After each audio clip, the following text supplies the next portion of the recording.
I'm Darian Slayton Fleming, and thank you for joining me on Get What You Need and Feel Good About It. Do you find it difficult to ask for what you need?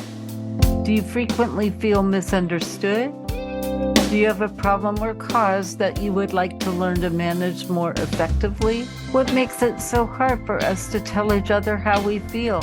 And how do we speak up for ourselves so we get what we need and feel good about it? How do we do this respectfully so that we honor the needs and feelings of others? Together, we'll explore tips, strategies, and resources that, when used mindfully and consistently, will improve our results and enrich our relationships.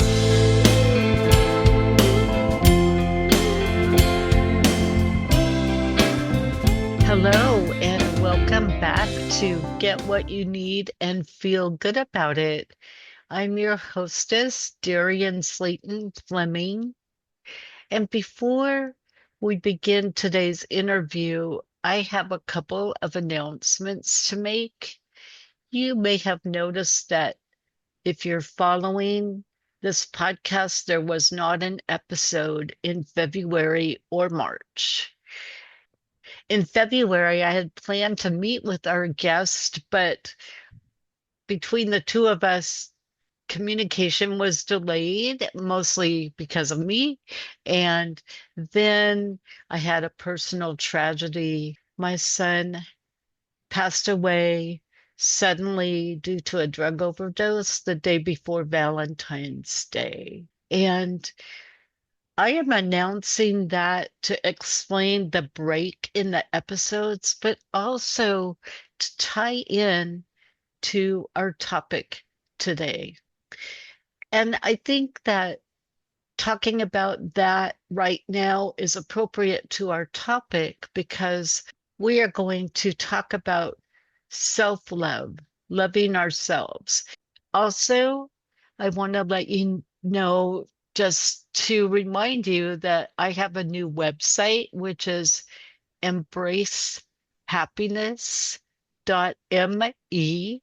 I am offering a marketing and networking group that you can join anytime.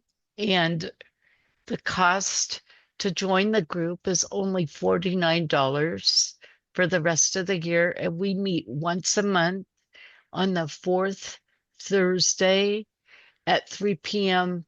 Pacific time. So if you would like to know more about that, go to embracehappiness.me and look for the registration link. Now I want to introduce my guest today. I am joined by Michele Ballantyne. Michele grew up in Corvallis, Oregon, and now she lives in Salem, Oregon. She is married and has 9 children. Oh my goodness. She attended a really interesting program. It's run by Tom Brown Jr., and it is a wilderness awareness and survival school, which I have never heard of. And I will be putting the link to that survival school in the show notes in case it is of interest to you. Michele attended the Trackerschool and found herself under all the layers she had built up around herself. She enjoys making art and writing and sharing her stories and her craft with others. She lives in a world full of contrasts. Her body sometimes hurts, yet her soul delights in her daily life. Now, I just want to introduce Michele Ballantyne. Thank you, Michele, for joining us. Welcome. Thank you for inviting me.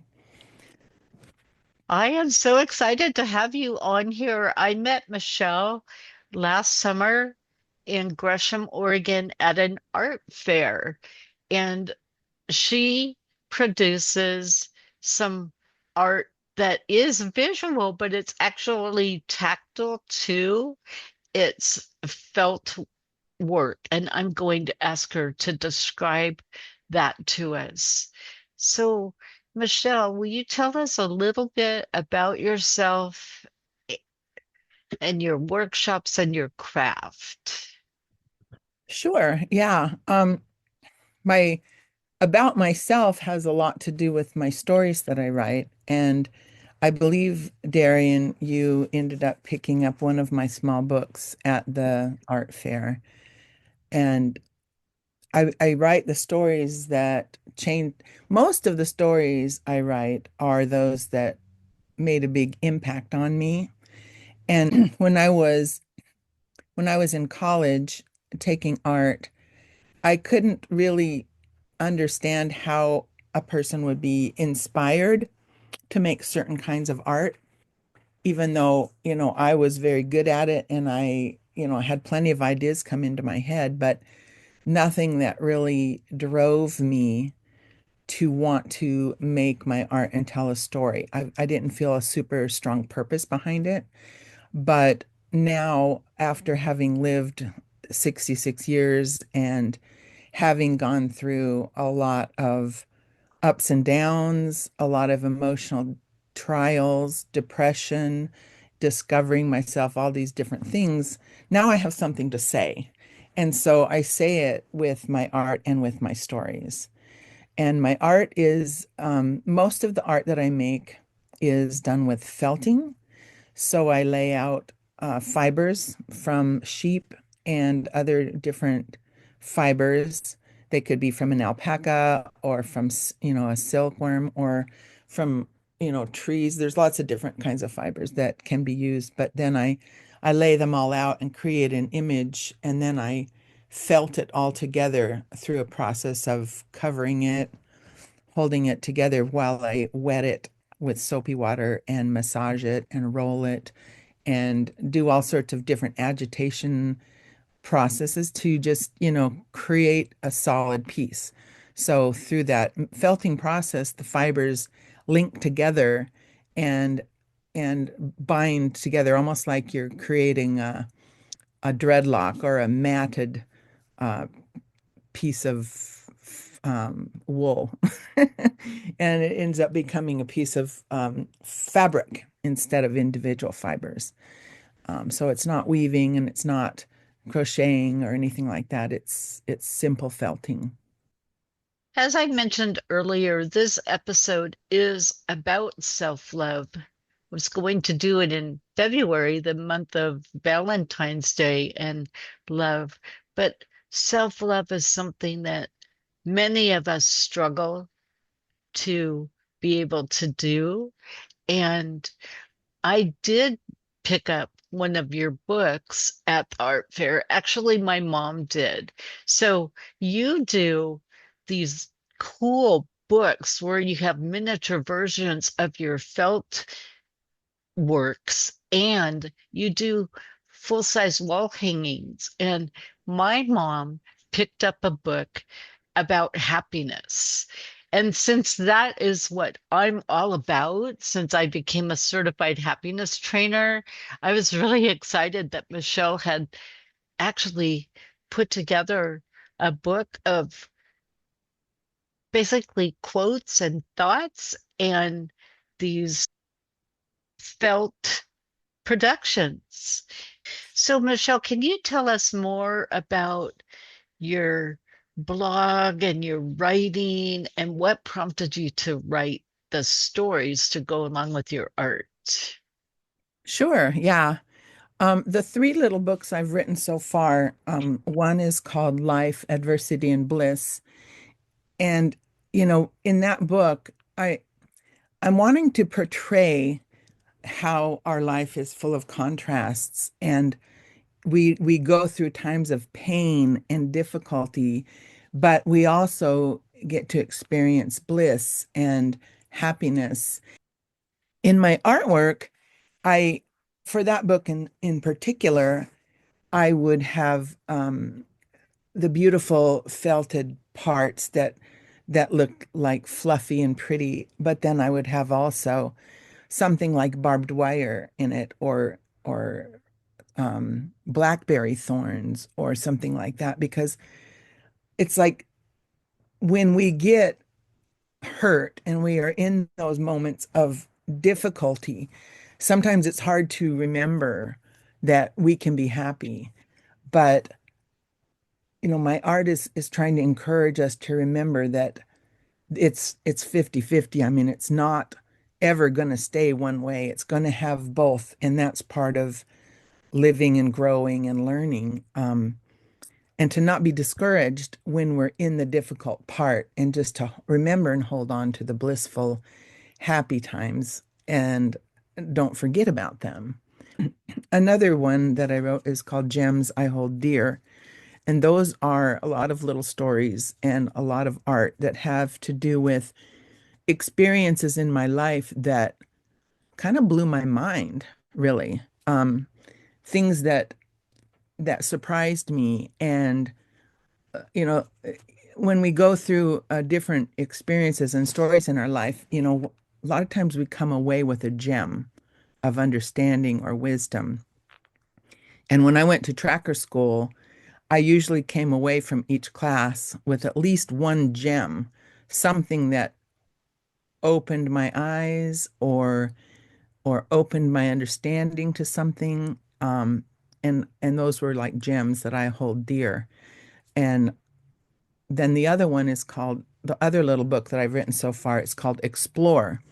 And that was all about kind of exploring within myself. When I first started making art, I had the message of explore within yourself because there's so much that's hidden that we have forgotten about or we have tucked away or even locked away that are necessary in our lives. And so this other book was about explore and finding those places within us. And some of the stories that I'll tell in our little interview today will be some of the stories that are in that book too. Um, but an example of one of the things that I wrote about in the Gems I Hold Dear is this little story. And it's just, to me, it's the most beautiful experience because it awakened my ideas about what's possible. And the story is about this little spider that was in my windowsill when I was a teenager. And my sister and I were cleaning our room, and we were going to really thoroughly clean it and vacuum and wipe the windowsills and everything. And there was this spider in this little funnel web, and I didn't want to vacuum it up. I didn't want to like kill it.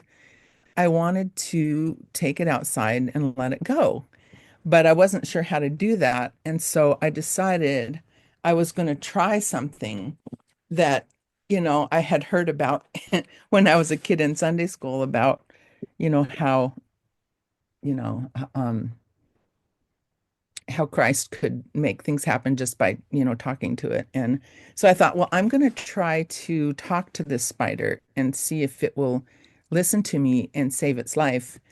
And so I started talking to the spider and telling it, I held a piece of paper up and I asked it to get up on the paper so I could take it outside. And I didn't want to hurt it, and I promised I wouldn't hurt it. And um, I don't know if I talked to it for a long time or if it happened pretty quickly. I can't remember that part. But what I do remember is, you know, promising it that I wouldn't hurt it, and it came out onto that piece of paper and it held real still while I took it outside and let it go. And that just blew my mind. You know, I didn't know if that would work, but it was like I decided to try it, and it did work. So a lot of things are that are in that book are things that I've done or experienced that um either surprised me or became a gem to me that I'll, carry with me in my life. And it becomes a story that I can share because then somebody else might think, hey, I might want to try that, or it just opens up possibilities. This reminds me of a couple things that have come up in what I'm learning about happiness and what I teach my clients in my therapy practice and what I am now teaching, sharing in my happiness presentations. A couple things that come to mind is happiness is not always about big things. In fact, if we look at the big picture, sometimes we get so overwhelmed or feel like, where do I start? Or I can't possibly accomplish that goal because it feels so big to me. And there in the story that Michelle just told, that was about a present moment. It might have felt like a big moment to you and the spider, but it was a moment in time that was a little bite-sized moment. And I've been realizing that happiness actually can be accessed through those little small present moments, especially if we savor those moments. In order to savor a moment, if you just sit in that moment, rest in that moment, and access it through your different senses and name it. Notice what you're noticing and name through your senses what you see, what you hear, what you touch, maybe something you smell, or even something you're tasting. You can savor a flavor when you're eating a really delicious meal. And Michelle, you had a wonderful, beautiful, small moment that made a big impression on you, enough so that you wrote about it. Right. So, do you want to say more about that? Um, I think that it was kind of like a revelation to me that of things that are possible and things that we might never have considered as being possible. Um, and well, I mean, as I've grown through the years and as I've discovered more, and a lot I've discovered through Tracker School about our connection and how much our um, beingness or our energy overlaps, and connects with everything around us. Um, the more I understand, how maybe that little spider could have felt my intention. It's like a lot of things that I've done, can refer me back to the little moments that you mentioned, the little moments that, like I was going around a corner when I was driving as a teenager, I was going around this real tight corner and I just felt like getting into the other lane. It was nighttime and hardly anybody was on the road, but I just felt like getting into the other lane. So I did. As I go around the corner, there's a big bale of hay in the middle of the road that I would have hit. Things like that, that you just, you're connected. Something is warning you, right? Something is somehow letting you know something. You don't know why necessarily. There's so many times when I leave the house and I'm walking by something and I think, "Oh, I should take that with me." And if I don't take it with me, I find that there was something I needed it for. It's so funny. But you just get these little in prompts, you could say, of doing Mm-hmm. something. And then if you do it, you realize, "Oh, that was smart." And if you didn't do it, you're like, "Shoot, I should have listened." But I just know, like, I just tend to go off in all different directions with my thoughts. But I know that we're not alone. I know that we're connected with everything. And it's a real comforting feeling to me to know that. You talked about in the quote you're going to share later, you talked about your body and your soul. And in the happy for no reason model, there's a metaphor of it's called our inner home for happiness, and it has 7 pillars, and they are the foundation, which if we can create a solid foundation, everything can rest on it. And the 4 pillars are like the walls of our house, and they are our mind, our heart, our body, and our soul. And then we have a roof of our house, and that's living into our purpose. And I feel like the soul and the roof living into our purpose are so interconnected, but we are most whole when we can bring all of that online together, our mind, our heart, our body, and our soul. And it helps us consider our purpose. And finally, we have a garden, and that garden is described as nurturing our relationships. And Michele, in that moment, you had a little relationship with Yeah. that spider. And there's just so many spiritual connections if we're open to considering those moments. So you've been on a journey that after your marriages or your divorce and then your second marriage, and suddenly you decided, I'm going to see if I can combine my art and my writing to express how I experience my world from a spiritual point of view. So, what was the hardest thing that you have had to experience going through learning how to love yourself? Okay. Yeah, that's a really interesting question because I had an experience that really surprised me. I found when there was this point in time when I had been going to tracker school for a while, and our teacher Tom had taught us to ask, he called them the sacred questions. And he said the only failure when it comes to the sacred questions is the failure to ask them.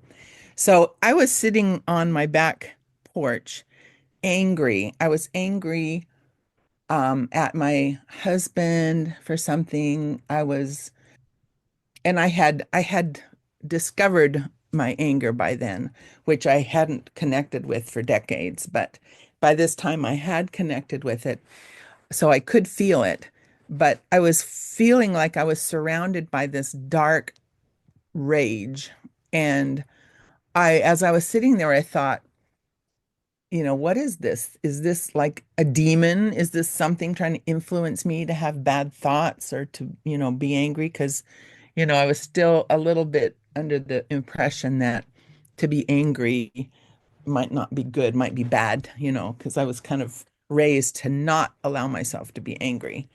But as I'm sitting there feeling angry, I decided to ask this dark presence some questions. And so I said, "Why are you here?"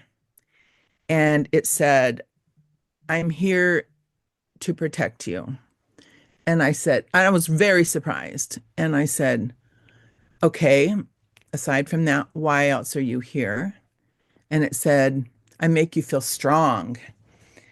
And I said, "Okay, aside from that, why else are you here?" And it said, "I make you feel powerful." And I said, "Okay, like patiently, let's go through all these questions so I can understand what's going on here." And I said, "Okay, aside from those things, why are you here?" And it said, "I'm here to protect you because you won't protect yourself." And I was shocked. And I said, um, what I said, how can I heal this? And I got an image of pink flowers and I said, okay, how else can I heal this? And I got an image of an alligator. Some of these things don't make a whole lot of sense, but this is just what came up. And I said, okay, how else can I heal this? And I said, I got the answer that was understand me. And I said, okay, how else can I heal this? And I got the answer, understand me and love me. And I said, okay. And then I thought about, how it said it was here to protect me because I won't protect myself. And so I said, what if I do protect myself? And the darkness dissipated. It just disappeared and it left just a pure, clean energy without any darkness or anger to it, but just a powerful, almost a supportive energy.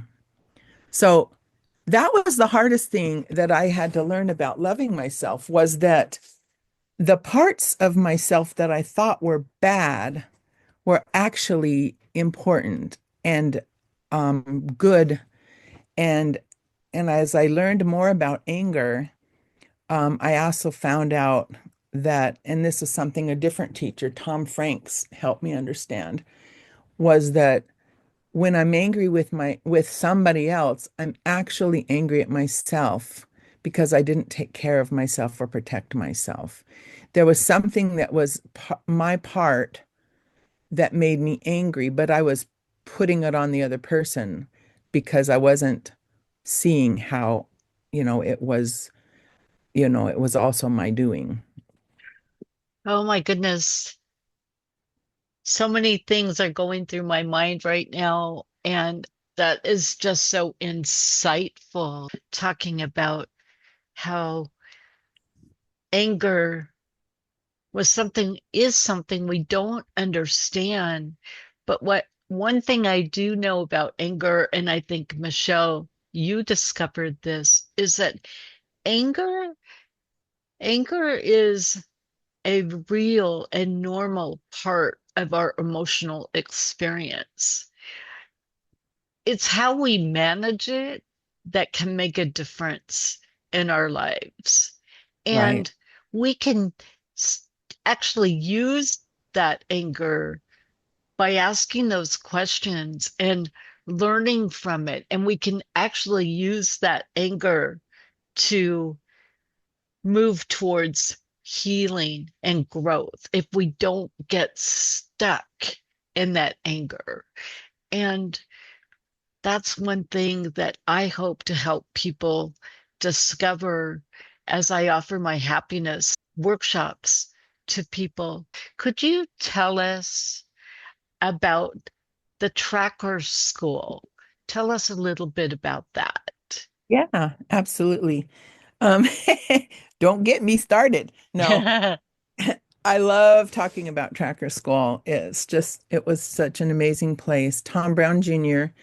Is the Tracker School, you could say. He passed away this last year, so Oh, we really miss him as a teacher, but it's being carried on by his children, his other, his instructors that he's taught. So Tracker School is still there and it still offers the classes. Tracker School has like several different spokes, you could say, as far as what he would teach in the tracker school.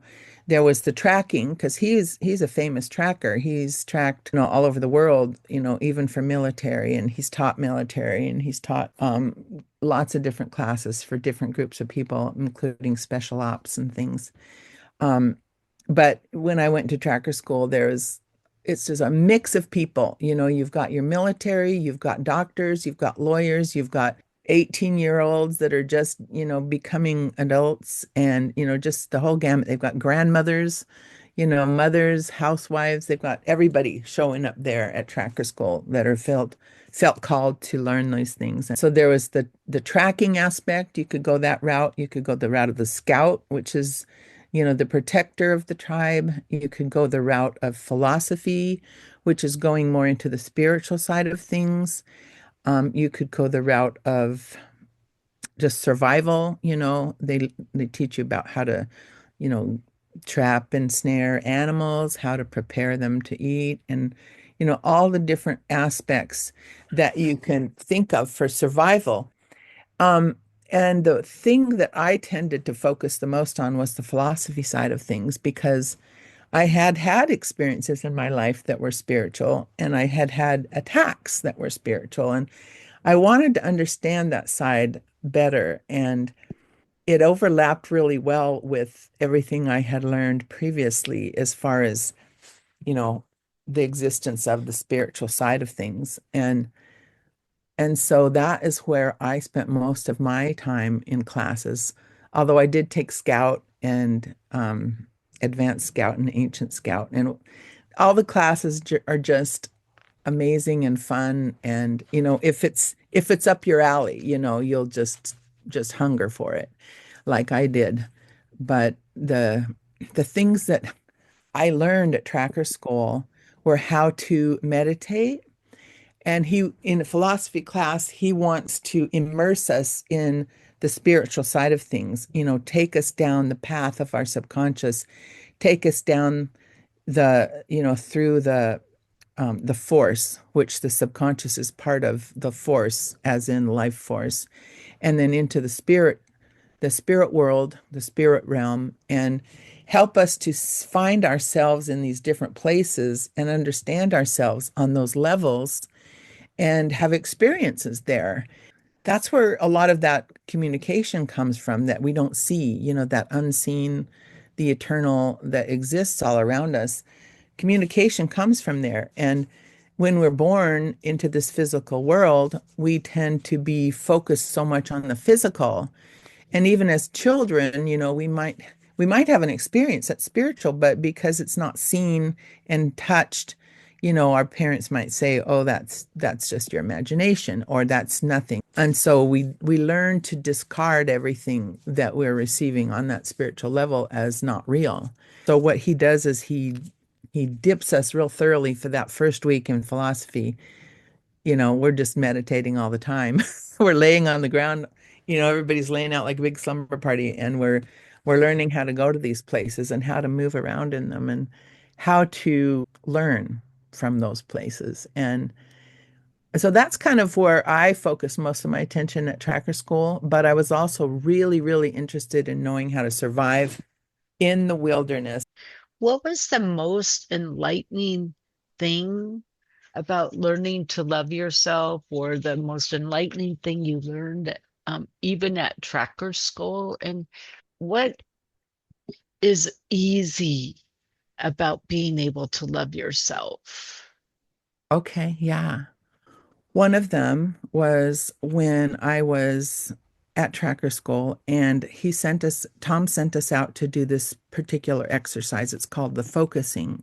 It's called focusing. And there's actually a book out called Focusing that describes this to some degree, but Tom takes it a lot further. And there's a lot of applications that go with it that whoever wrote the book didn't touch on. But it's basically, he had us go out, to our sit area, which is an area that was in the wild somewhere. I mean, it's not really wild, but it's out in the wilderness area that we were studying in, where you'd be away from everybody else and not being influenced by their energies overlapping too much. And then we'd ask ourselves, how am I feeling? And then we'd surrender to whatever came up. And, I can't remember what order mine came up with, but it was like, maybe something came up like excited. And then you say to yourself, oh, that's good to know. And every question is done with love and understanding and no judgment. And so then you set that aside. Well, you can say, why am I feeling this way? And then surrender to the answer. And then you say, that's good to know. And you set it aside. And then you say, to yourself, aside from that, how am I feeling? And you surrender to the next feeling that comes up. And why am I feeling this? And you surrender to the answer. And it might be anger. And then you set that aside. And then you say, okay, that's so good to know. Aside from those, how am I feeling? And it's a process of moving one layer after another up and off to the side so that you can discover the next layer. And we would write down what we'd find. And then afterwards, after we'd gone through a lot of these layers, then we would look at the different things that we're feeling and we'd ask ourselves which one is the most, relevant to me and circle it and put a one by it. Which one's, aside from that, which one's the most relevant? And it's a way of teasing out all of these different feelings that have created this mishmash of feelings that are hard to sift through. So that's the exercise. But what I did, because, pay a lot of money to go to classes and travel. And so I'm like, I want to get everything I can out of it. And the deeper I got, the more I'd forget what I was doing. But I kept forcing myself to ask again and to go further. And the thing that happened was I'm not sure how I got to it, but I got to a place where like all the layers were gone and I could see myself as a pure column of light with like sparkling particles moving up and down through this column of light in my center, going up above me, beyond me, and down below me, beyond me. And in that image that I was seeing, there were these logs hanging off of me that were like these old silvered, thick, dead logs, and there were three of them. And when I asked, what are these? One of them was all the things that I had done. And one of them was all the things that I had done at church. And the other one was all the things that I had done with my family. So it was like there's these three different categories almost. And it was really interesting to me to note that those were not me, but they were kind of like hanging off of me like dead wood, which was really surprising to me because to me, I thought those were like the most important things about me, but they were actually not me.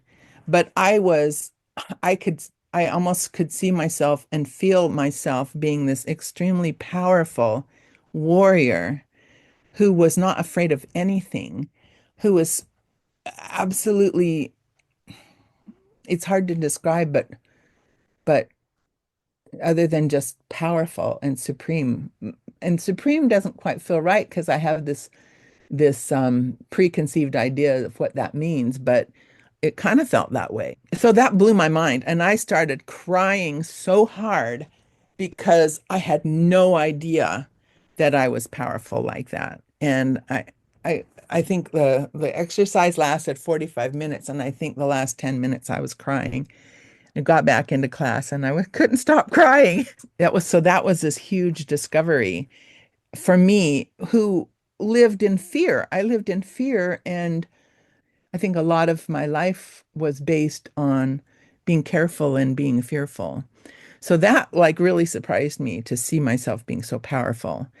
And then there was another time that I did a similar exercise. It was later, and I began going through that focusing process of peeling back the layers. And this was at Trackerschool too. But there was this moment for one split second, I had a memory of coming to be born, to be physical. And in my memory, I it was so I had to really work hard to hold on to it because it would have slipped away. But it was this split second of remembering that I was so confident. I felt so powerful when I was coming to experience the physical. I had no fear. I had absolute certainty that I was going to be amazing, which is so funny because that's not how I lived my life typically. And I think that, once I got to the physical, I have actually had some real early memories. And I remember my foot getting cut, my heel getting cut, and having myself be afraid to stretch my foot out. And I realized that that was probably when they took that PKU test when I was first born. Because I couldn't, I was so used to stretching my legs out and feeling really good, but then when I stretched my foot out and I got cut, it scared me. And that was my first fear. Um, and it's like, okay, it just seems like fears have been adding on to me ever since. And it was I didn't remember the powerful side of myself until I had learned how to like dig deep and find it. Yes, it's work, isn't it, to find the power Yeah. within us to live into that empowerment. And I know I had an experience a few years ago, and one of my friends said, "You have so much power. You are so powerful, and you're just giving it away." And my anger was the way I was giving it away because I know there's parts of me that are strong and powerful, and I do make a difference, but there are times when we don't feel that way. And accessing our spiritual self is is really powerful and really healing. Do you have any parting words for our listeners, Michelle? Any words of encouragement that they might take away from what you have shared today? Yeah, and actually, there was one more story I wanted to tell you about an easy part about learning Mm, about myself, and that kind of ties in with my parting words. So I was actually at a women's retreat that was run by the wife of one of my teachers at Trackerschool, and she would have us do Kundalini yoga every morning for a couple hours, and then we'd go on to do other activities. But this one, it was like the last day, and it was Friday, and we had laid down on the floor in the room that we were using, and she asked us to shut our eyes and to think about different parts of our body as we would say, I bless myself. I am, I am. And there was a part of me that was hesitant because, of my previous teachings with the scriptures, and anybody who said I am was blasphemous. But I thought, well, I'm going to do this and I'm going to see, how it goes. And so I did. I participated, and as I would focus on different parts of my body, I would say, I bless myself. I am, I am. And I was at my right elbow. And I had this vision open up, and I saw, and I was told, I could see that our bodies are made of countless universes of entities that have come together out of love to give us this experience. And I realized it was like, and that was another one when I just couldn't stop crying because it was so beautiful.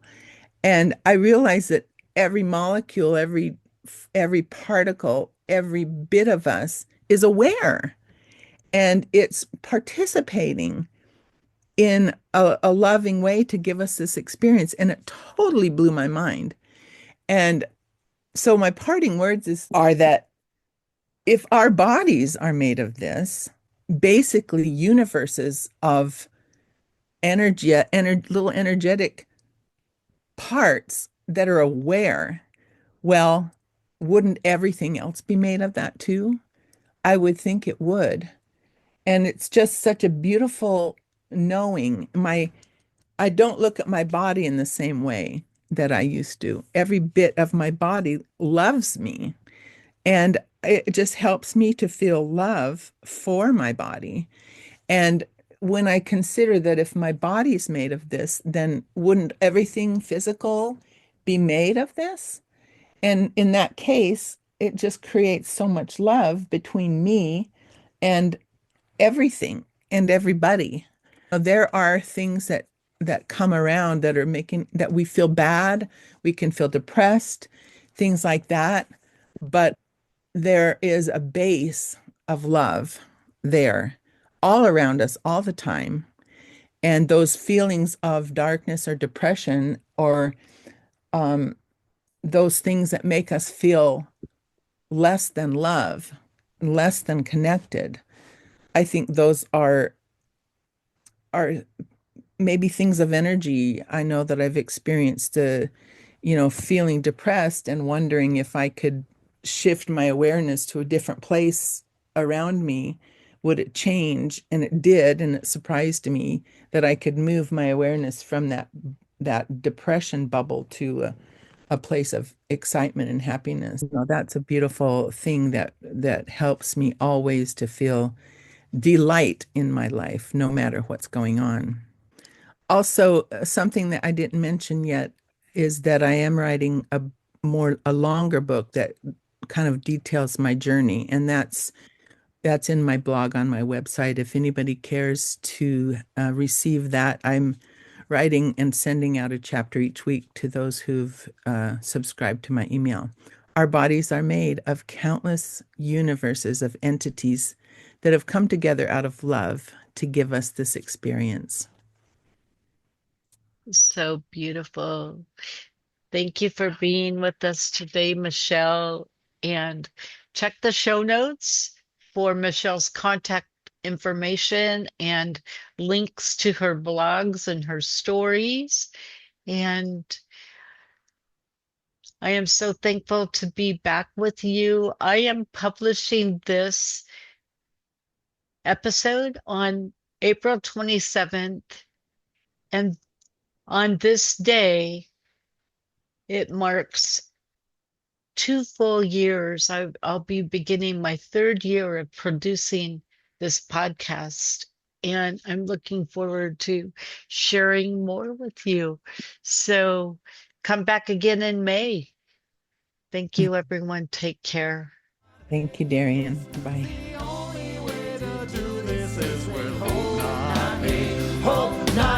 Thank you for joining me today on Get What You Need and Feel Good About It. Remember, when you speak up for yourself assertively, you will get what you need and feel good about it. You will also be showing respect for yourself and for the other people in your life who are important to you. Until next time, try thinking about it like Stephanie LaHart says it. Say what you mean what you say, but don't say it mean. Before it gets too late.